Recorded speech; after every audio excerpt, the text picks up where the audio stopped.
Assalamualaikum warahmatullahi wabarakatuh. Perkenalkan, nama saya Muhammad Andi Arif, mahasiswa Fakultas Hukum Universitas Surya Kencana Cianjur, semester 2 non reguler. Di sini saya akan mereview kembali materi hukum pidana pertemuan ke-15 yang telah disampaikan oleh Ibu Profesor Dr. Haji Heni Nuraini SHMH dan Bapak Dr. Muhammad Rendi Aridayandi SHMH. Bela paksa diatur dalam pasal 49 ayat 1 KUHP yang disebut peniadaan pidana. Syarat-syaratnya yaitu: 1. Perbuatan harus terpaksa dilakukan untuk pembelaan yang sangat perlu karena tidak ada jalan lain. Yang kedua, perbuatan tersebut dilakukan karena ada serangan yang mendadak dan seketika itu juga. Yang ketiga, pembelaan itu hanya dapat dilakukan untuk kepentingan umum yang ditentukan secara limitatif, yaitu diri sendiri atau orang lain, kehormatan atau kesusilaan, harta benda sendiri atau orang lain. Bela paksa yang melampaui batas diatur dalam pasal 49 ayat 2, yaitu berupa melampaui batas pembelaan. Pembelaan yang dilakukan sebagai akibat yang dilangsung dari guncangan jiwa yang hebat. Keguncangan jiwa yang hebat diakibatkan oleh adanya serangan.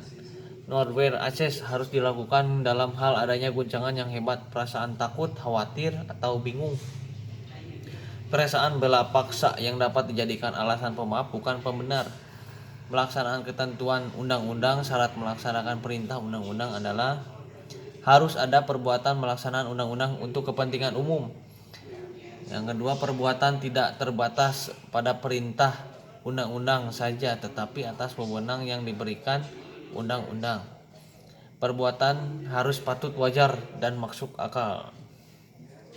Perbuatan yang masuk kategori melaksanakan undang-undang tidak bersifat melawan hukum sehingga masuk dalam alasan pembenar. Melaksanakan perintah jabatan yang dibedakan dalam melaksanakan perintah jabatan yang sah menurut pasal 51 ayat 1 KUHP. Yang kedua, melaksanakan perintah jabatan yang tidak sah, pasal 51 ayat 2 KUHP. Perintah jabatan dianggap sah apabila ada hubungan jabatan antara pemerintah dengan yang diperintah. Kewenangan yang memberi perintah harus sesuai dengan jabatan yang bersifat hukum publik. Perintah jabatan yang diberikan harus termasuk perintah jabatan lingkungannya. Alasan penghapus di luar undang-undang terdiri yaitu diatur jurisprudensi. Yang pertama, fungsi negatif dari melawan hukum material. Yang kedua, tidak ada kesalahan sama sekali. Yang kedua yaitu menggunakan alasan pembenar, yaitu hukum disiplin. Yang kedua, persetujuan atau izin dari orang yang dirugikannya. Yang ketiga, dengan menggunakan alat atau barang menggunakan alat. Sekian, terima kasih. Wassalamualaikum warahmatullahi wabarakatuh.